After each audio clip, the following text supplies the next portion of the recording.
और व्यक्ति चला गया, दूसरा व्यक्ति चला गया, मान लिया इसके अगेंस्ट कोई निर्णय, कोर्ट ने इस व्यक्ति के अगेंस्ट कोई निर्णय दिया और दूसरा व्यक्ति चला जाता है अपीलेट कोर्ट में, हाई कोर्ट में चला जाता है, कहीं किसी भी अपीलेट कोर्ट में चला जाता है और उसने उस निर्णय को क्या कर दिया, उसको समाप्त कर दिया। हाई कोर्ट के पास हम पावर है। या किसी आदेश को अपीलेट कोर्ट से कोई व्यक्ति स्टे ले आया हो तो वो निचली वाली अदालत का जो आदेश है, निर्णय, वो तो एनफोर्समेंट में रहा नहीं।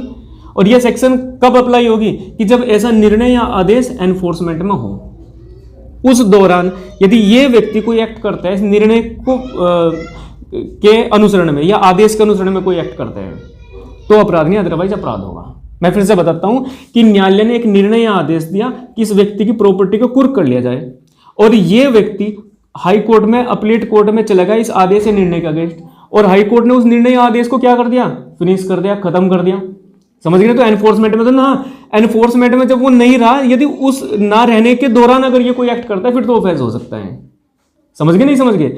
लेकिन अगर वो निर्णय आदेश एनफोर्समेंट में है तब इस व्यक्ति के द्वारा कोई एक्ट किया जाता है तब अपराध नहीं है। क्लियर है? आगे चलते हैं। चाहे उस न्यायालय के ऐसा निर्णय या आदेश देने की अधिकारिता न रही हो, ये इस कोर्ट ने जो ये आदेश या निर्णय दिया, इस प्रकार का निर्णय या आदेश देने की उसको जुरिडिक्शन हो या ना हो हमें इससे कोई मतलब नहीं है, परंतु यह तब जब वह कार्य करने वाला व्यक्ति गुड फेथ में, गुड फेथ मतलब सेक्शन 52, गुड फेथ में यह विश्वास करता हो कि उस न्यायालय को वैसी अधिकारिता थी। मतलब ये जुरिडिक्शन से बाहर जाकर के भी काम करता है, जुरिडिक्शन से बाहर जाकर के भी कोई निर्णय या आदेश देता है और ये व्यक्ति बाउंड है इसके निर्णय को, आदेश को फॉलो करने के लिए। और ये निर्णय आदेश एनफोर्समेंट में भी होना चाहिए। समझ गए ना? और इस व्यक्ति को ये गुड फेथ में ये बिलीव करता हूं, सेक्शन 52 गुड फेथ में विश्वास करता हूं, नेग्लिजेंटली एक्ट ना कर रहा हो, ये भी गुड फेथ में विश्वास करता हूं कि न्यायालय को ऐसी अधिकारिता थी, मतलब इस तरह का निर्णय देने की, आदेश देने की अधिकारिता थी। अगर ये इस तरह का विश्वास करते हैं तो इसने कोई अपराध नहीं किया, अदरवाइज अपराध हो जाएगा। बात समझे नहीं समझे? मैं फिर से आपको बताता हूं कि न्यायालय ने कोई निर्णय दिया, आदेश दिया।